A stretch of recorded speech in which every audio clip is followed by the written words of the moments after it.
नमस्कार दोस्तों, नई वीडियो में आप सभी का बहुत बहुत स्वागत है। और आज की कहानी का शीर्षक है बीवी हो तो ऐसी। काव्या के पति राहुल प्राइवेट कंपनी में नौकरी करते थे।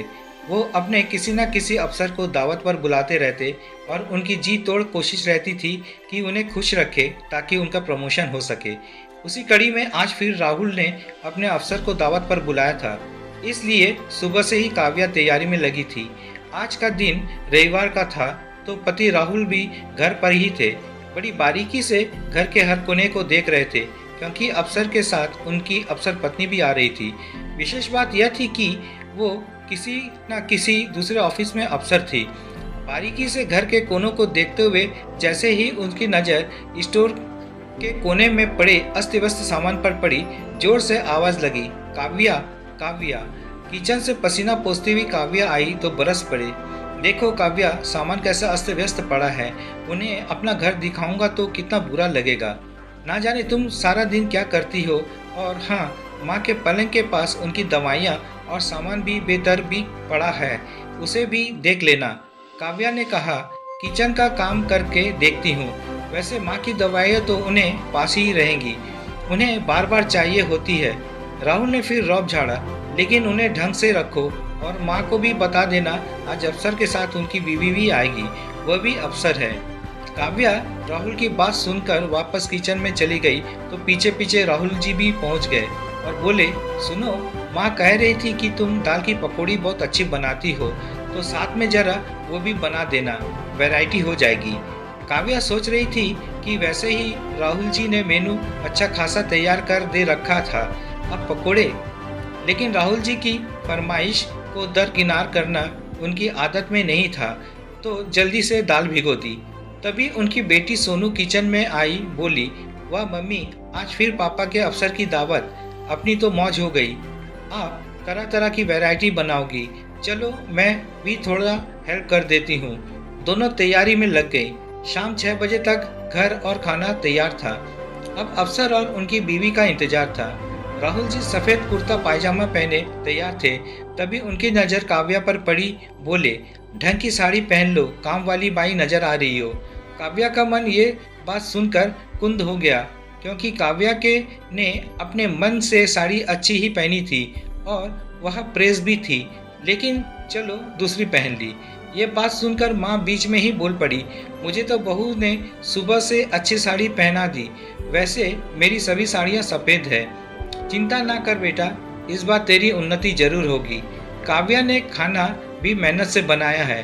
तभी बाहर गाड़ी के हॉर्न की आवाज़ आई और राहुल जी मेन गेट पर पहुंचकर अपने अफसर का स्वागत करने के लिए खड़े हो गए। पीछे पीछे काव्या भी मुस्कुराती हुई अभिनंदन के लिए पहुंच गई। साहब के साथ उनकी पत्नी, जो बहुत ही सादगी भरी अधेड़ महिला थी और सौम्य और सुंदर लग रही थी। उन्हें पहले बैठक में बैठाया गया। हर चीज़ तरीके से सजी थी। साहब और उनकी पत्नी को माँ और पूरे परिवार से मिलवाया तो बड़ी खुशी से काव्या से बातें करने लगी। थोड़ी देर में डाइनिंग टेबल पर खाना लगा दिया। जैसे ही खाना शुरू करने लगे, साहब की बेबी बोली, काव्या तुम भी साथ आ जाओ। संकोच करती हुई काव्या बोली, नहीं मैडम, आप लोग लीजिए, मैं आपको खाना परोसती हूँ।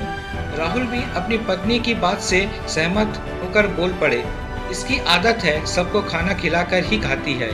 साहब और उनकी पत्नी बड़े चाव से खाना खा रहे थे। हर व्यंजन की तारीफ किए जा रहे थे। मन ही मन राहुल जी को अपना प्रमोशन नजर आ रहा था। खाना खाने के बाद साहब की पत्नी ने बैठक में बैठते हुए काव्या से भी पास बैठने को कहा। अब काव्या भी सभी के साथ बैठी तो राहुल जी को लगा कि कहीं अंग्रेजी शब्द उलट पुलट ना बोल दे। काव्या ने बैठते ही बोले, जरा सौंफ सुपारी लाना। तभी सोनू किचन से सौंफ सुपारी ले आई और बोली, मम्मी आप बैठो। साहब की पत्नी काव्या के काम करने के तरीके से काफ़ी प्रभावित हुई। वे तारीफ कर रही थी, काव्या तुमने खाना बहुत अच्छा बनाया और दाल की पकौड़ी तो मेरे पति की फेवरेट है, लेकिन मुझसे नहीं होता, मार्केट से ही मंगाती हूँ। यह सब काम तुम कैसे मैनेज करती हो? बड़ा मुश्किल होता है। शादी के बाद 2-3 साल तक मेरी कोई भी जॉब नहीं थी, तब मैंने घर संभाला था। मुझे पता है बड़ी मुश्किल होती है। वास्तव में तो तुम हाउसवाइफ नहीं, होम मेकर हो।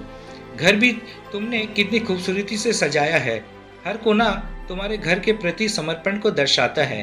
तभी राहुल जी के अफसर बोल पड़े, अरे भाई राहुल, बीवी हो तो ऐसी, अपनी बीवी से ही सीख लो, अपने ऑफिस की टेबल तक मैनेज नहीं कर पाते तुम तो इन्होंने पूरा घर तो मैनेज कर रखा है।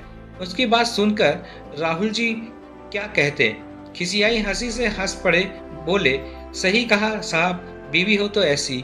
दूसरे दिन ऑफिस से आते हुए राहुल जी मिठाई का डब्बा लेकर घर आए। आज उनके ऑफिस में प्रमोशन हुआ था, साथ में 2000 का बोनस भी था। खुशी से राहुल जी ने भगवान को भोग लगाकर लड्डू हाथ में लिए काव्या को आवाज़ लगाई और काव्या कुछ पूछती उससे पहले कि काव्या को लड्डू खिलाकर आज खुशी से बोल पड़े, तुम तो वास्तव में होम मेकर हो। साहब की बीवी सही कहती थी और साहब ने भी सही कहा था, बीवी हो तो ऐसी। आज राहुल जी के मन से बात निकली थी जिसे सुन काव्या माँ व सोनू एक दूसरे को खुशी से देख रहे थे। तो दोस्तों ये थी आज की कहानी। अगर कहानी पसंद आए तो कमेंट्स, लाइक और शेयर जरूर कीजिएगा और चैनल में नए हो तो सब्सक्राइब जरूर कीजिएगा। तो मिलते हैं नए वीडियो में एक नई कहानी के साथ। चैनल में बने रहने के लिए बहुत बहुत धन्यवाद।